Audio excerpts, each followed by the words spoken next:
In this video, we're going to go over the steps needed to render with Maya using the Herberger render farm. The first thing we have to do is make sure that we've mounted the user data drive and the deadline repository drive. As you can see, I do not have those mounted yet, so we're going to do that now. So open your Spotlight search, type in mount render shares, and you should see this HIDA shares pop up.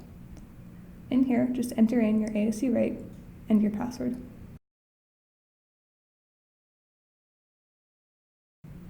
You should see these drives pop up on your screen.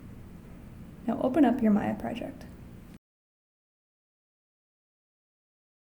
So as you can see, I have a really simple project here. It's just this sphere on a plane that we're going to render, just as an example. So now to render, we're going to go and click on the Deadline tab on the top. In this tab, you should see a little green icon. Click on this icon to launch Deadline.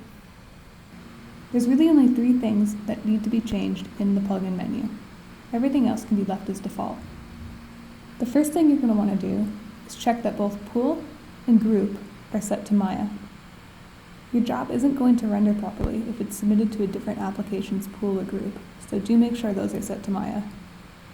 Next, you're going to want to make sure that you max out concurrent tasks to 16, so drag that bar all the way to the right.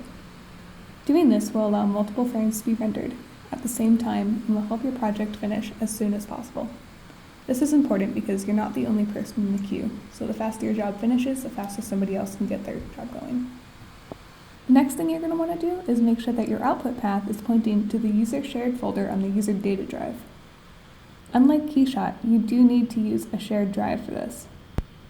The render farm cannot place finished files directly on your computer, so you have to make sure that all of your files are pointing to that shared drive space. Now, scroll through until you find your personal folder with your ASC write name.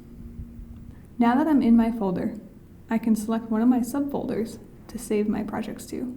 I've already created a Maya folder, so we're going to save it there. Now that we've set our output path to the user shared drive, we can render. Just click Submit Job at the bottom, and it will be sent off to the render farm. After clicking Submit Job, you'll receive a submission result report once your render farm has accepted your job. As you can see, my job was submitted successfully.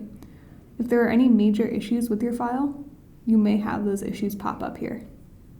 This doesn't necessarily mean that there are no issues with your job, but it does mean that it passed the initial test and is now in the render queue.